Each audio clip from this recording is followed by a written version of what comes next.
Hello everyone, आपका स्वागत है इंडियन कानून की इस सीरीज में। और आज हम डिस्कस करने वाले हैं चार्टर एक्ट ऑफ 1853। ये एक्ट बहुत सारे नए बदलाव लेकर आने वाला है।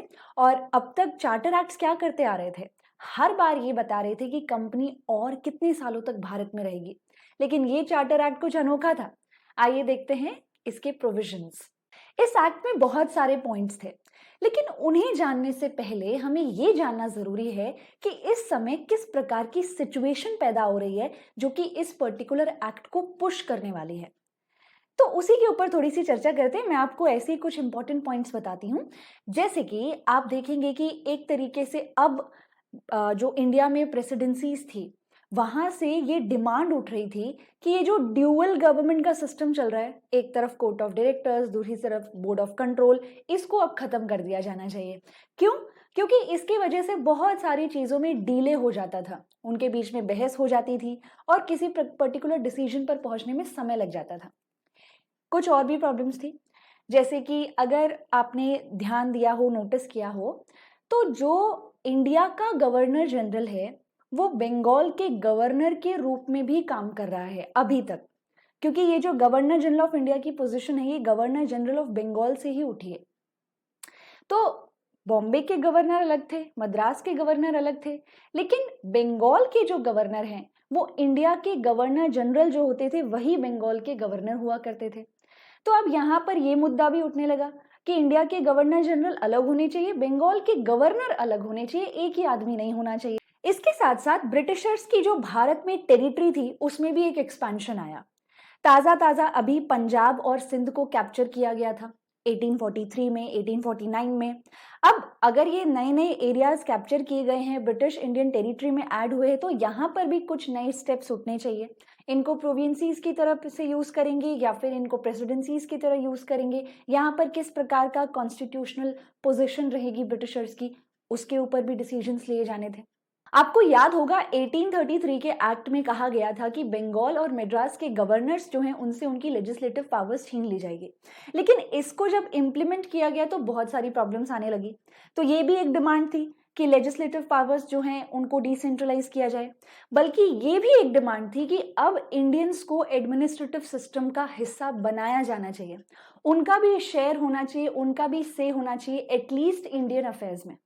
इसकी डिमांड पार्लियामेंट में काफी गर्माती जा रही थी और यही सारे के सारे आइडियाज जो आप देख सकते हैं, यही आगे चल के 1853 के एक्ट को पुश करेंगे। पीछे जो भी एक्ट आए आपने उसमें देखा कि कैसे वो चार्टर एक्ट्स बता रहे थे कि कितने और समय के लिए English east India company Bharat में कमर्शियल एक्टिविटीज या फिर पॉलिटिकल फंक्शनिंग को कंटिन्यू कर सकती है। लेकिन इस पर्टिकुलर एक्ट में ऐसा कुछ भी नहीं बताया गया था, बल्कि कहा यह गया कि कंपनी भारत में तब तक अपना सत्ता जो है उसको कंटिन्यू कर सकती है जब तक ब्रिटिश पार्लियामेंट या ब्रिटिश क्राउन चाहता है। एक्ट ये भी कहता था कि बोर्ड ऑफ कंट्रोल के जितने भी मेंबर्स हैं, सेक्रेटरी हैं, ऑफिसर्स हैं, उनकी सैलरी जो है उसके ऊपर डिसीजन ब्रिटिश गवर्नमेंट लेगी, लेकिन सैलरी देने का काम कौन करेगा? कंपनी। इस पर्टिकुलर एक्ट ने इंडियन सिविल सर्विसेज के लिए इंडियंस के रास्ते भी खोल दिए। यहाँ पर मैकले के अंडर एक कमेटी भी आई जिसके तहत यहाँ पर अब ये तय किया जाएगा कि कैसे इंडियंस का एग्जाम लिया जाए इंडियन सिविल सर्विसेज में एज ब्यूरोक्रेट चुनाव करने के लिए, उनको चुनने के लिए। यही नहीं, कोर्ट ऑफ डायरेक्टर्स जो है उनके मेंबर्स की गिनती जहां 24 हुआ करती थी उसको 18 कर दिया गया, यानी कि कम।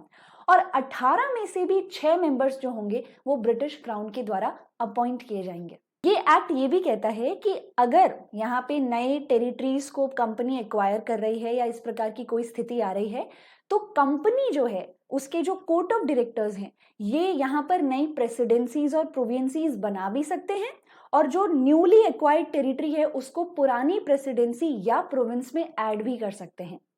यही सारे डिसीजंस थे जिसके वजह से लेफ्टिनेंट गवर्नर की पोजीशन को इंट्रोड्यूस किया गया।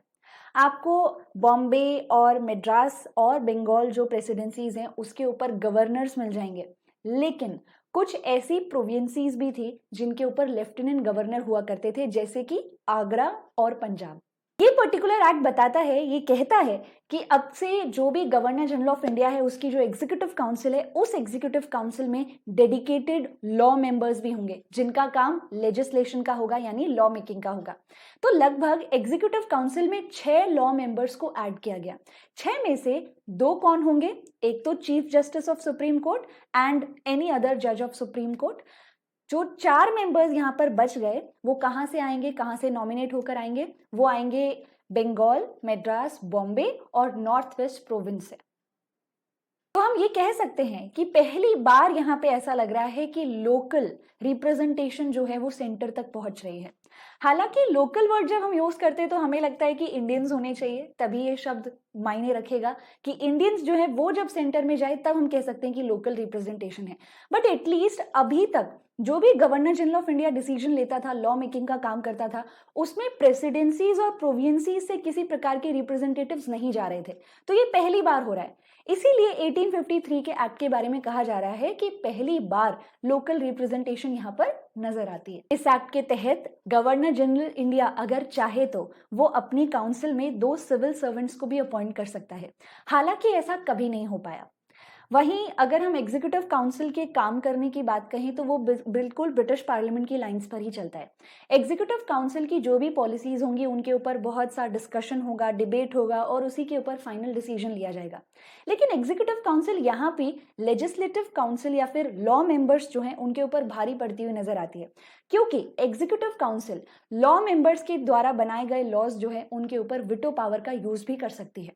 इसी एक्ट के तहत आगे से लॉ बनाने वाले जो मेंबर्स हैं एग्जीक्यूटिव काउंसिल के, वो सीक्रेटली काम नहीं करेंगे बल्कि वो जनता के बीच काम करेंगे। यानी जब भी लॉ मेकिंग का काम होता था तो वहां पर प्रॉपर जनता के बीच में उनका काम हुआ करता था। अब ये चीज सीक्रेट नहीं थी।